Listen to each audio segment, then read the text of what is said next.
comedy in such a dark subject is hilarious.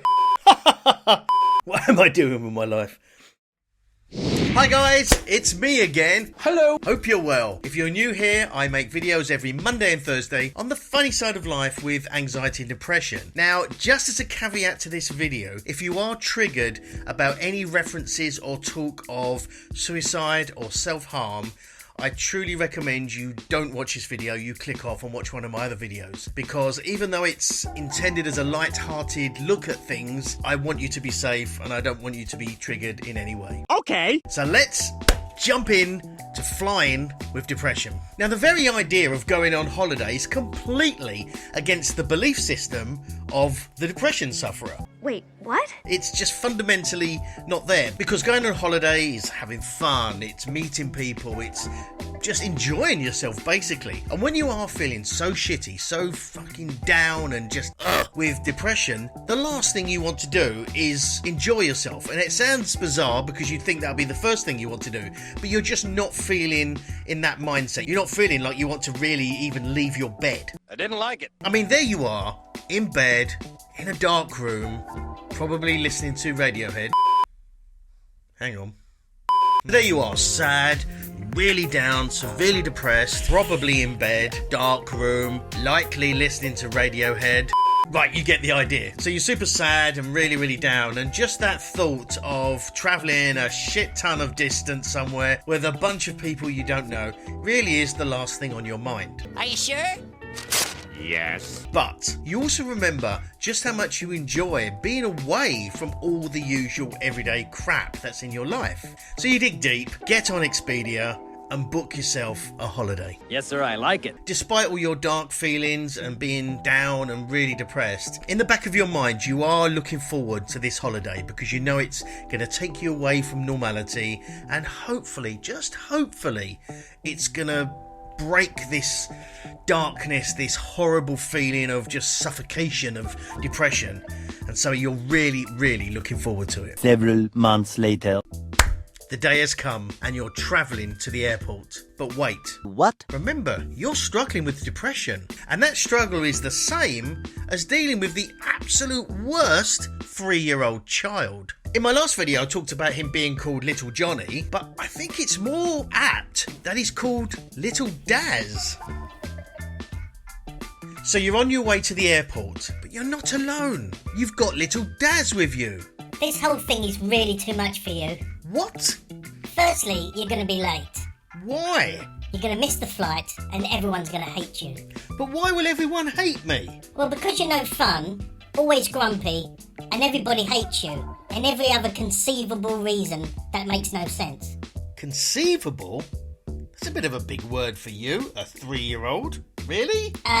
Excuse me, baldy old man? Despite now feeling that the world is against you, thanks to Little Daz, you managed to make it to the airport on time. However, any remote feelings of happiness that you have are now starting to fade away, as it's now time to check in. That's ridiculous. And of course, you're faced with the longest queue ever. Always, it's the queue that you're in is the longest. You're going to miss the flight. What? Oh, surely. Yep, because you're worthless. And all these people know it. But how? Why? There is no reason, it's just the way it is. Wow. Now you're feeling truly amazing and just holding it together as you arrive at the counter and place your bags on the weighing machine. Or scales, as probably everyone actually calls it. Now there's obviously nothing to be worried about here because you've just really packed the essentials. You just want to get away from home. There's nothing in your bag that's going to cause any issues with the weight at all, and you know that as a fact. Dumbass. But now, Little Daz pipes up. Your bags are going to be just too... I love that you read it and then say completely different words. Your bags are going to be too heavy and you're going to have to pay. What? Remember, you don't deserve to go on holiday, so all these people are going to stop you. Ugh. No, sir, I don't like it. So now you drag yourself solemnly. Solemnly.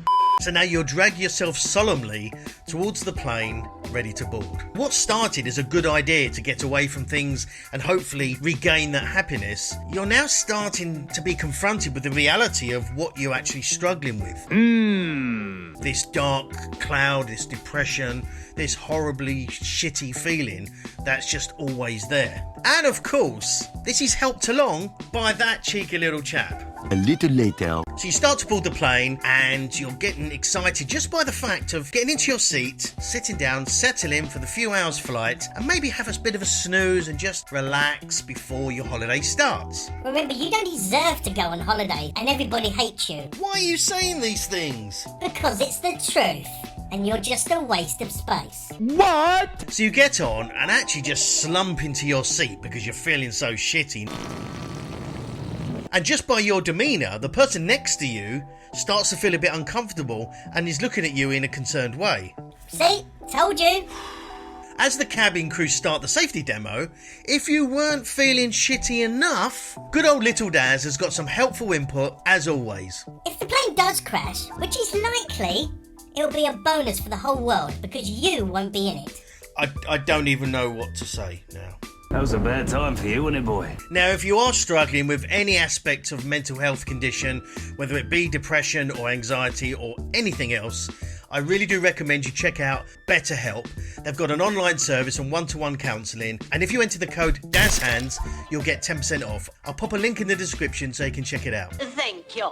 Once you get into that downward spiral of thinking, it's really, really tough to get out of it. And it kind of makes things worse because you get almost tunnel vision and you can't see anything good or positive. And this is made so much worse by that little fucker, Little Daz, constantly affirming that you actually need to feel like this, and this is the way you should feel, and this is the way it has to be, and all his constant bullshit, which is exactly what it is. Oh, yeah. That said, when you are in the thick of it, it's a really tough place to move from, and you can only really envision it getting worse.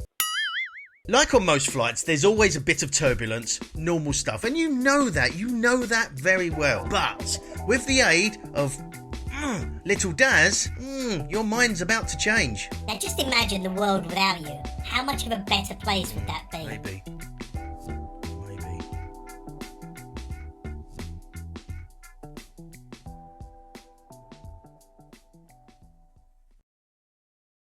You're now coming round to this idea because on one hand, you're scared of the plane crashing and all the things that surround that, but also if that happens, then the world's going to be so much better off. This really is not a good train of thought, and if you ever find yourself thinking like this, please speak to someone. Many hours later. Arriving at your destination really hasn't had much of a positive effect that you hoped it would, and so you're trudging through passport control with what feels like the weight of the world on your shoulders, so you make it half slumped over to baggage reclaim. And with that, your lovely holiday has begun. Don't want to ruin everyone's good time. Now, depression is a real fucking nightmare to deal with, and that little shit, Little Daz, is always there in your ear, just pushing things along, just making things worse, and really sending you into that tunnel vision of darkness and fog and just horribleness and depression, basically. He's there just chipping away at whatever's left of your happiness, just constantly just there, like 3-year-olds do. But it doesn't have to be that way. Don't do it. And the very fact of thinking of your depression like it's dealing with the most annoying fucking shitty 3-year-old child really can actually put things into a different perspective and represent it as something external. Outside. In this case, a fucking annoying child. I'll be honest with you, I don't know the science behind it, but it has started to help me look at things differently and look at things a lot more objectively when I am in a bit of a depression slump, and it's definitely stopped me from kind of going into that tunnel vision a couple of times now. All right. Now let me know in the comments your experience with dealing with depression and then having to fly or go on holiday. If you have enjoyed this video, don't forget to just give the like button a little tickle, and if you haven't already, subscribe down here. I'd love you to. And I've got another video for you which you can check out up here. And finally, remember, don't take life too seriously because there's enough ridiculous shit in the world to laugh at. I'll see you guys next time. Bye.